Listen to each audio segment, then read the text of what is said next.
என்னுடைய அன்பும் உண்மையானது, என் உணர்வுகளும் உண்மையானவை. அதனால் என்னுடைய உண்மையான அன்பிற்காக, என் பவித்திரமான பக்திக்காக, உங்களுக்காக, என்னுடைய நாட்டியத்திற்காக எனக்கு என் மனம் விரும்பிய வரத்தை எனக்கு நீங்கள் அளித்தே ஆக வேண்டும். பிரபு, நீங்கள்தான் கூறினீர்கள், வரம் கொடுப்பது உங்கள் கடமையாகும், அதோடு கர்மாவும் கூட. ஒருவேளை என்னுடைய நாட்டியம் உங்களை மகிழ்விக்கவில்லை என்றால் பிரபு, நான் உங்களை மகிழ வைப்பதற்காக, உங்கள் அன்பை பெறுவதற்காக நான் தொடர்ந்து ஆடிக்கொண்டே இருப்பேன். என் உடலை விட்டு என் உயிர் பிரிந்தாலும் பரவாயில்லை. சரி தேவி, தங்கள் அன்பை கட்டிப்போட வேண்டும் என்று முடிவெடுத்து விட்டீர்கள். நான் தங்களுக்கு தாங்கள் விரும்பிய வரத்தையே அளிக்கிறேன்.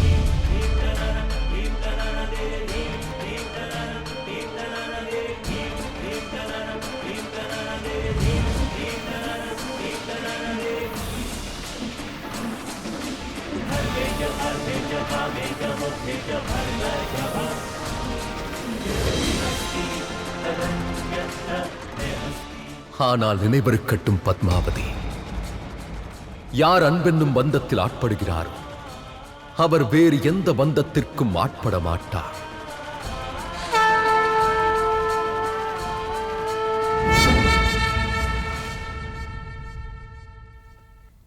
வெங்கடேஷா, நான் உங்கள் அன்பின் பிணையில் பிணைந்துள்ளேன். இப்பொழுது உங்களையும் நான் பிணைக்கப் போகிறேன். உங்களை நான் என்னுடையவராக்கிக் கொள்ளப் போகிறேன்.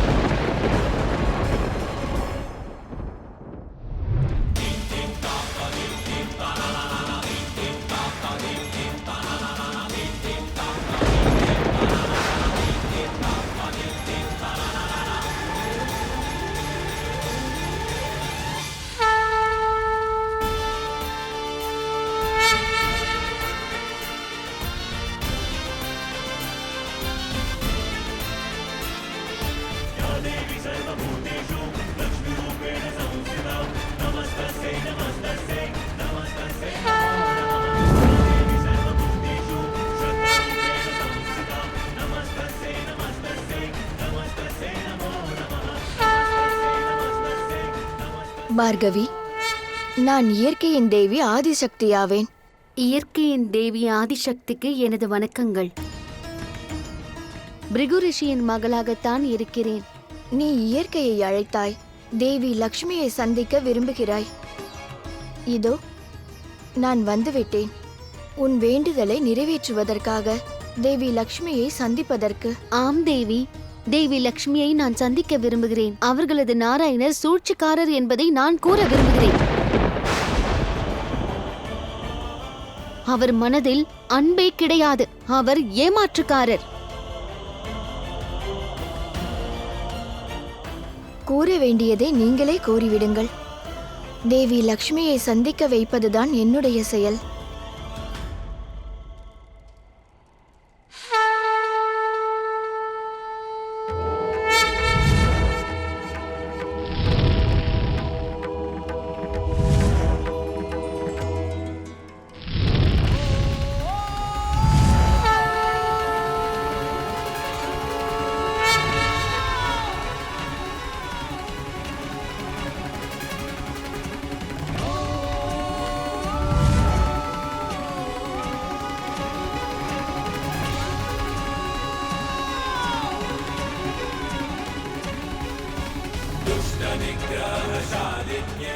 ஆனால் தேவி, இவர்கள்,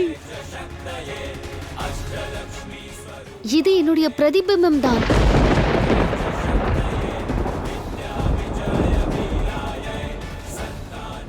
இவர்கள் எப்படி தேவி லக்ஷ்மியாக முடியும்?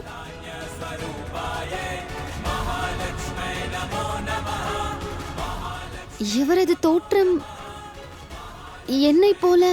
தோற்றம் மட்டுமல்ல, ஸ்வரூபமும் நீங்கள்தான் தேவி.